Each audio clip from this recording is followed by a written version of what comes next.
Okay, so hi everybody. As mentioned, I'm Kristoffer Lawson, one of the founders of Holvi, which was sold to BBVA just a few weeks ago, banking service, and now founder and CEO of Solu, which really is changing how computers work.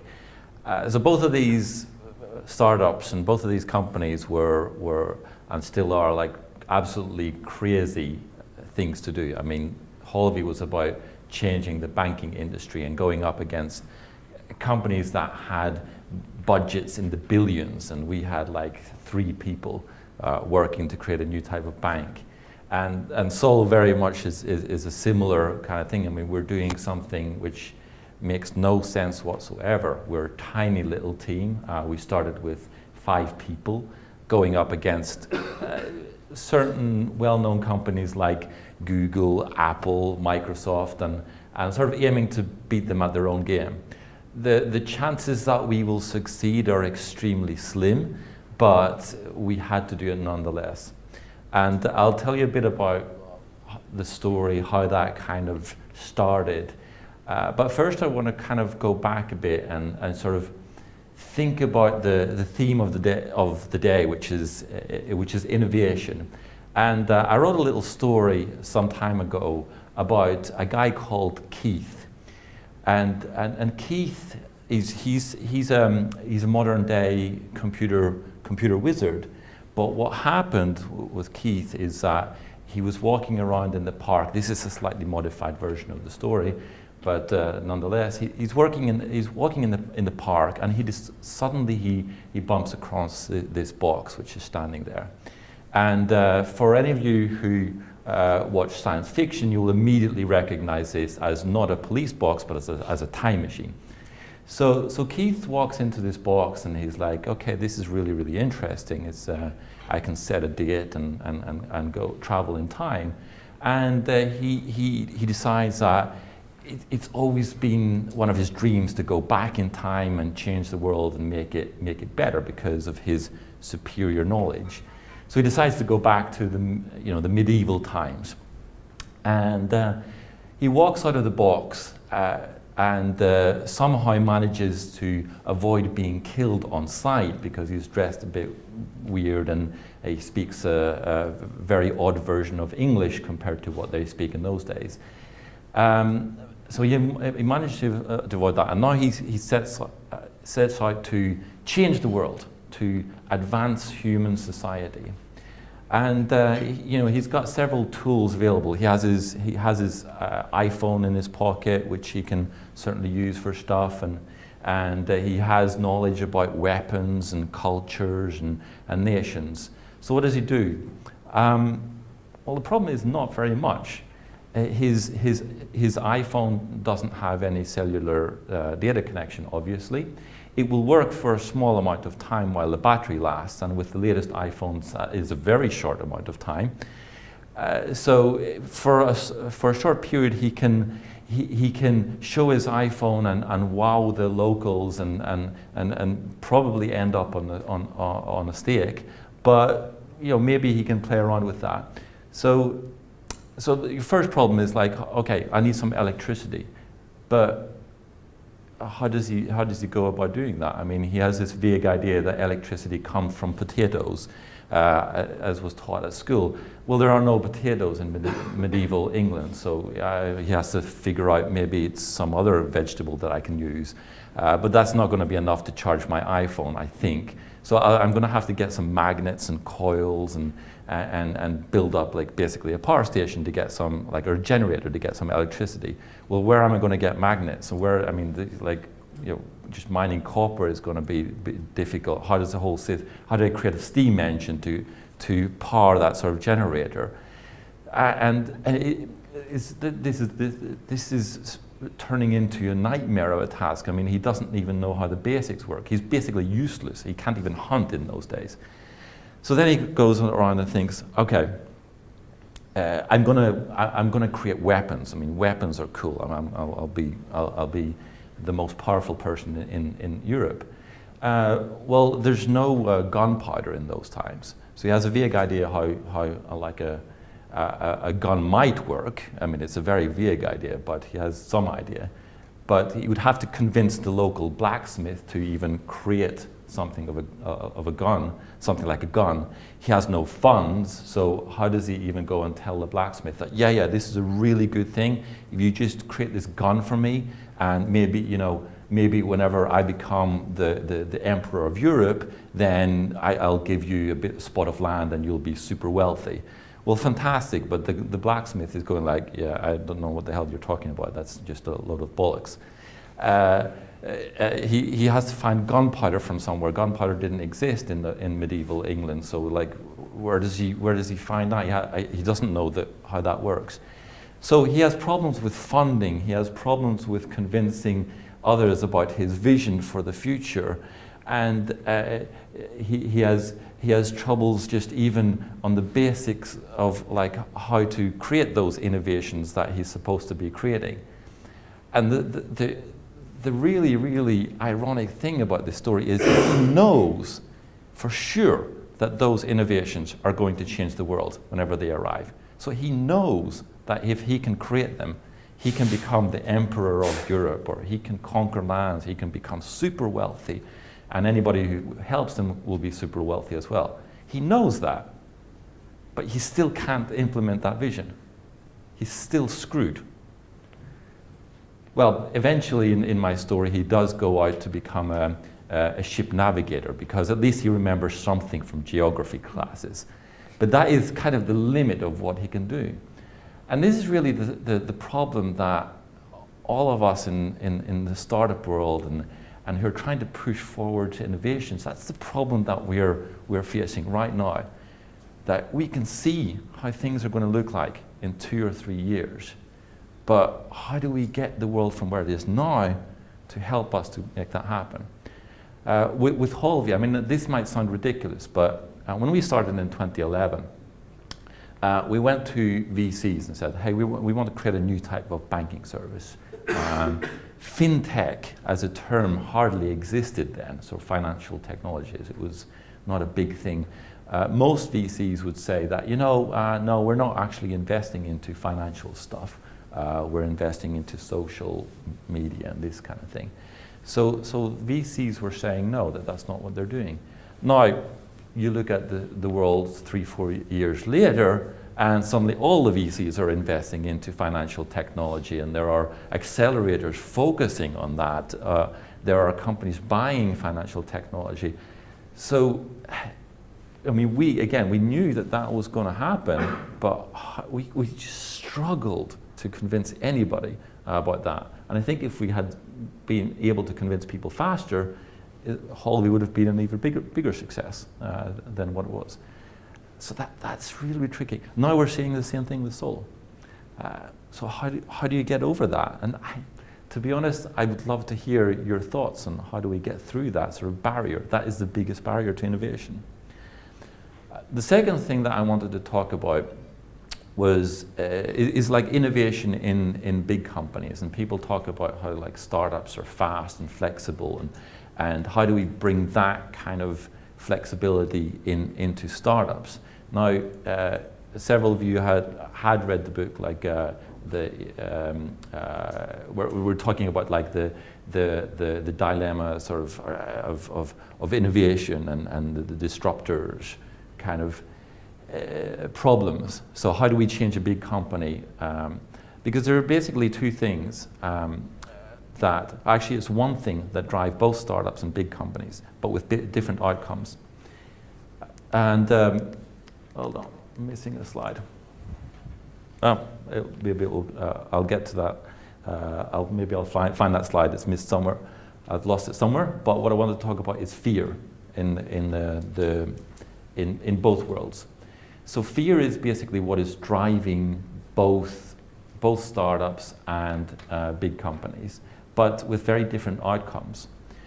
Fear in startups is about just fear of survival, fear of dying, and that drives towards urgency, speed, because you have a very little amount of time for survival. You have a small amount of money, you have no revenue, you have maybe no customers, you're not making any profit, so there's a very small amount of time for you to create those from nothing, those customers, profit and revenue. And you're driven by that fear and that sense of urgency, which makes you constantly change your models and second guess everything. And you're hit by crisis every other week, actually every week. That makes you change direction, question yourself. Now in big companies, they also have that fear. They have fear of survival, but it manifests in a different way. So this is something that Steve Blank talks about. So it manifests in a different way, which is in a big company, your fear is that we're going to lose all our profits and the company goes bust. That's your kind of main fear if you think about innovation. So you have a business which is already generating revenue, you're already profitable, you have customers that are happy. If the world doesn't change, you could continue like that forever. And that, of course, is the hope and dream of all big companies, because that's great. So any decision that you make is driven by the metrics of profit, of keeping the balance sheet in order, quarter after quarter. And that means that you're actively afraid of changing too much, because if you bring in something that is going to radically disrupt your own business model, then maybe the worst case is you're successful, but the new thing doesn't generate enough revenue, and then that's the end of the business. So fear drives both of these cases, but in different directions. And different companies have tried to solve this in different types of ways, and one of the things that has become quite popular now is to create sort of startups within companies, so become the sort of entrepreneur. That can work to a point, but you need to really think about, okay, how do we create this startup within this company and allow it to fail probably many times without telling the people, the team that was behind it, that, hey, you suck, you need to get out of the company. Because that's the normal reaction for a business. If somebody does something and they're not successful, they get kicked out of the company. But that's not how startups work. I mean, we fail many times before we kind of finally hit on something that does work.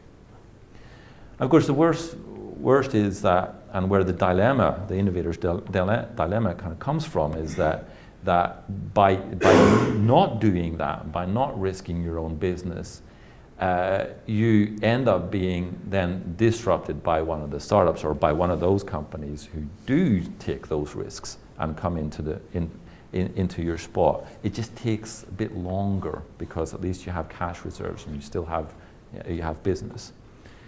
One of my favorite quotes, and I'm sure everybody knows this one, is from Apple when Steve Jobs launched the iPhone. And he was asked, isn't this going to kill the iPod business? And he was like, yeah. But if somebody's going to kill the iPod business, it's better that it's us. And that's what happened. And of course, Nokia faced the consequences. Now I want to go back a bit and then sort of talk about the birth story of Solu and where these kind of crazy ideas came from. Because ultimately, I don't think you can create innovation in a company by process. You create innovation in a company by having the kind of people who are constantly thinking about innovation and trying to drive things forward. The crazies, the people who want to just do something different. And for me, it started at a very early age. I was 7 when I first stumbled across a computer.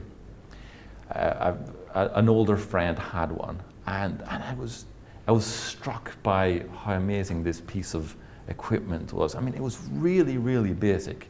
I could create some circles on the screen. I could change the colors and the fonts with a few lines of code. So I mean, it's ridiculously basic compared to what you can do today.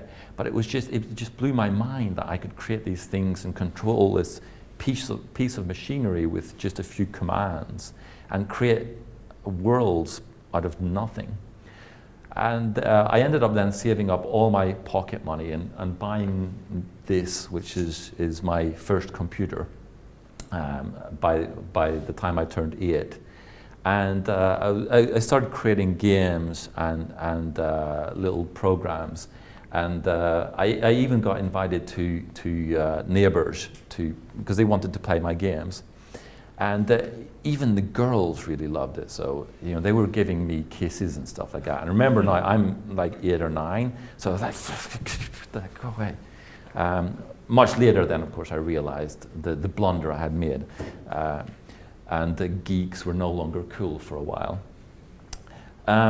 So, I mean, I never thought of like computers as something of a way to make money, a way to make business, but I was certainly very interested in that side as well. And then in 1984, something happened that kind of changed the world, which was basically the launch of the Macintosh. Now, everybody looks at the Macintosh and thinks, well, that was a game changer, which it was. But it wasn't an overnight success. I mean, it struggled to make any sales for the company. The Apple II or the Apple III was still the money maker for the company. But it did change the world. It made computers accessible to all of us. You didn't have to enter commands. But what has now happened is that this model of computing, this model of the desktop with the windows and the menus and the icons and the trash cans, that has basically remained our way to interact with computers for over 30 years, which is quite a long period of time. And since then, the internet kind of happened. The way we work has changed radically. So during that 30 years, we've basically gone from this to a desktop where it's just the same, but much more messy and very disconnected. So a few things that have happened since then. So this really got me thinking as we were going along. And Solu as an idea actually happened in the early 2000s already. It was our first internet company where we were sort of creating internet sites and applications for other ad agencies. And it really struck me that we were still in this age. We had the huge resources of the internet, but our computers were still such that we were installing applications by hand. We still had to worry about hard drive space, about backups. Computers were still kind of difficult. I mean, as a techie, it was okay. It was fun to do and to learn, but they were still difficult, whereas we had the huge resources of the internet. And so this was in the early 2000s already. Back then, it would have been incredibly difficult to go and create a new computer company and a new operating system.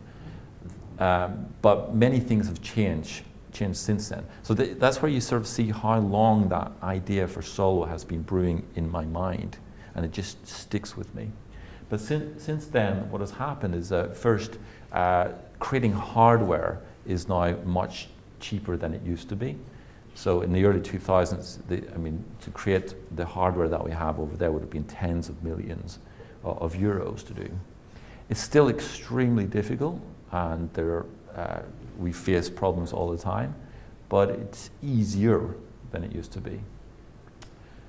What has also happened, this is very important, that the culture of our computers has changed so that we're less dependent and locked into our certain applications.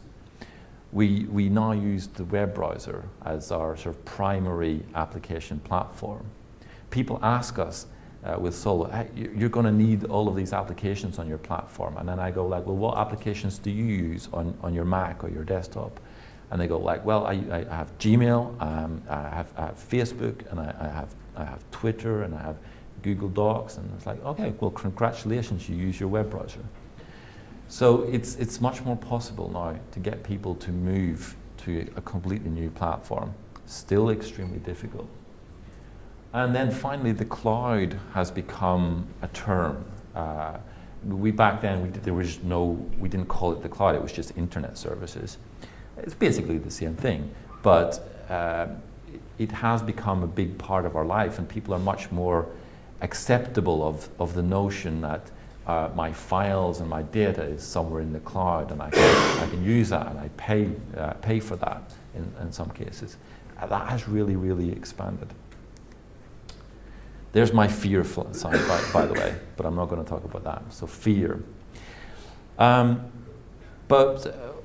in 2014, so going back to this, 2014 came back to this idea of Solu, of creating this new computer platform.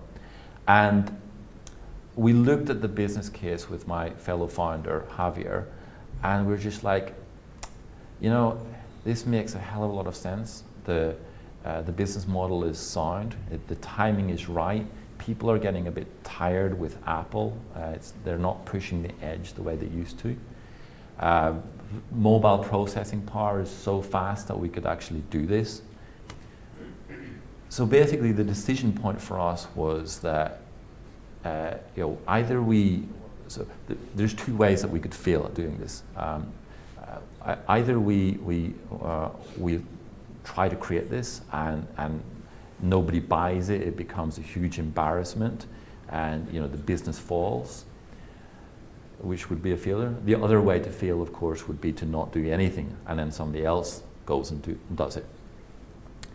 And that is something that we just couldn't, the thought of that we just couldn't stand.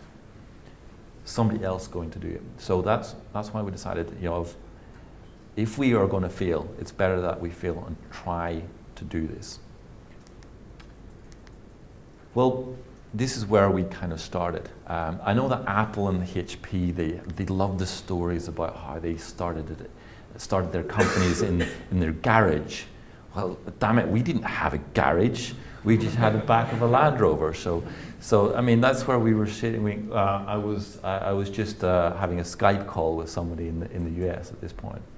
And this actually reflects how the sort of the business world has changed, that we can go and create our businesses anywhere. We can work in a very mobile way. And that's another change that has happened in the computer world. Here's another office that we had. We're discussing some of our business strategies there. Obviously, that's Javier, by the way, my fellow founder. Here's something. This is where we were putting together some of the business models. And yes, even here we were doing some of our customer validation here. So we were just basically rounding up people from the park and talking to them to find out what they disliked about computers and what changes they would like to see. So very, very simple beginnings. Then we went to talk to a crazy bunch of, we were a crazy bunch of people, but we went to talk to another crazy bunch of people who became our first investors. And we had nothing. We had a slide deck, and you could barely call it a technology demo. But these crazy bunch of people, including actually Mike over there in the back, said that, what, I don't know if you're going to make it. To be honest, you probably won't. But I want to see you try. So they decided to invest a small amount of money into our company so that we could hire our first people. And before we started the whole sort of hiring kind of process, there was one thing that I felt was extremely important with the business, is to set up the constitution for what it is that we're doing and how do we want to work. And successful founders talk about this all the time, the importance of the company culture and what you want to achieve. And I, of course, in my previous company, I didn't listen to that. I was like, yeah, that's for the big corporations love to talk about company culture, and it's just meaningless stuff. It's like, yeah, we believe in innovation. It's like, oh yeah, well, great. But what I realized is that with startups, it's actually even more important than for big companies, because you're the people creating it. So you're the people going out there to change the world. And you want to change the world in the right kind of way. So what happens is that if you don't go and set up a kind of manifesto for your company, then somebody will come along and change it, and it will stop being your company. So it will look different.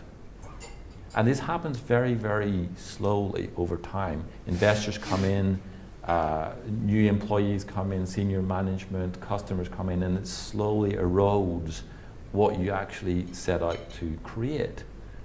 And I didn't want that to happen again. So I wanted something where we all believe together in what we're doing. So we created this manifesto, and every single person who comes into the company, every employee that we bring into the company has to read and sign the manifesto and say that, yeah, this is what we're going to do. Even investors have to do that. So if somebody doesn't agree, then we have to have enough balls to say, we're not going to go that way. And one of the things that is in the manifesto is the belief in innovation. It's a belief that we can try to do things differently over time. It's okay to try something and to fail, and then we just move on, and we take our lessons from that. Very, very important part. And we have to remind ourselves all the time. There have been situations where even I had to remind myself, like somebody pointed out in the company, hey, your manifesto, you were talking about this. I'm like, oh crap, yeah, you're right. It's okay to fail. We hired our first employee, and there is a pattern now with Holvi and also with Solu in terms of who the first employee was. In both cases, it was a designer. And that's something I really fundamentally believe in. That if you're going out to change something, to do something radically different, design, the feel of the product is absolutely essential. And I do have a lot of artists in my sort of family background, so I'm pretty particular when it comes to design. And what happened was that we found Jonna here, who really has created the whole user interface and the product, how it looks. And what happened was that Jonna knew what we were doing, was really enthusiastic about it. And I said, I want you to create something in a couple of days that will just make me go, wow. And he asked me then, okay, well, what are the technical limitations? I said, there are none. You have a chance now to think about how the computer should work with the goals that we have. We want it to be collaborative, we want it to be connected to the internet, to use the cloud, and so forth. What kind of computer interface would you create? And he went away and came back with this, which you can see over there in the back, which is this beautiful new type of user interface, which is all based on organic, this organic language. The company was called Solu, by the way, before he created this user interface. And he's done away completely with Windows, with menu bars, with all the traditional patterns in computers. It's all based on zooming in and out. It's all very organic. It was fantastic. And I was watching this, and I could barely sit in my seat. I was so excited. I said at the end that, Jonna, you're hired. It's amazing. And I knew, because I have a tech background, I knew how difficult this was going to be to create. But I just felt that we have to do it. You have to push hard and make this happen.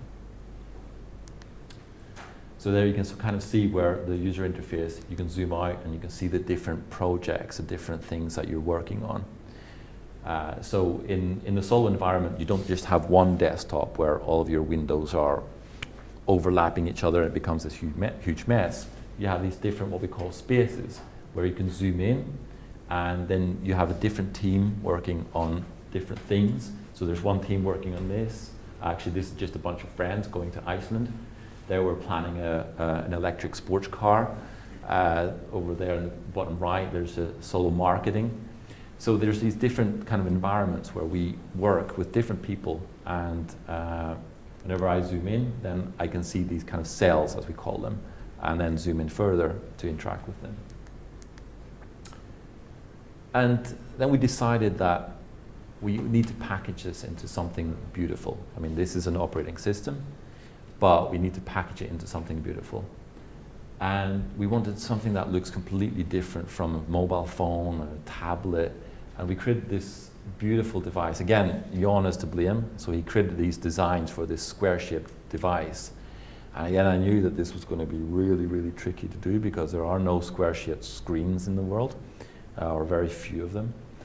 We wanted to use wood as sort of our design language, be Nordic.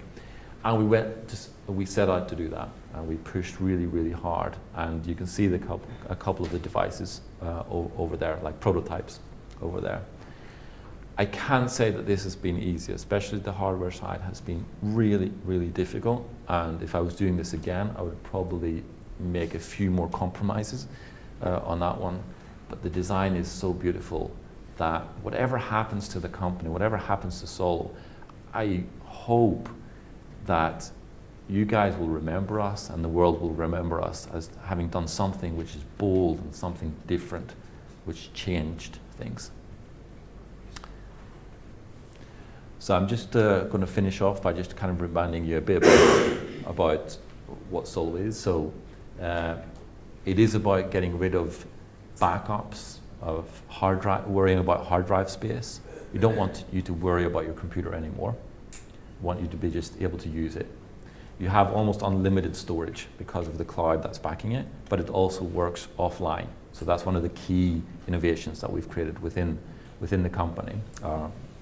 Is how to do that so that even if the internet connection goes down, you can continue working and interacting with the other people. We want to get away from installations, so updates and things like that.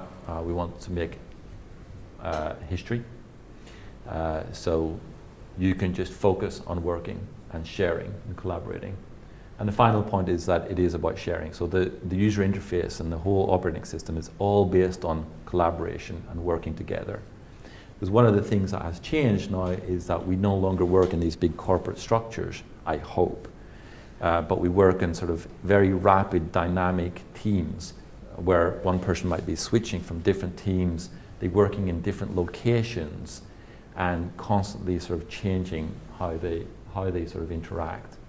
So it's all about collaboration and sharing, and we want to make that a theme. So that's all I had to say about the kind of the Solu story and the sort of the pattern of innovation that we've seen. Of course, there's a lot of detail and a lot of things and decisions that are made every single week, but it's been a crazy journey. Both of these journeys, Holvi and Solu, have been absolutely crazy, and any sane person wouldn't do them. But we just felt that we have to. If nobody does it, or if we don't do it, somebody else will, and we'll hate ourselves. And that's really what has driven innovation for us. So thank you.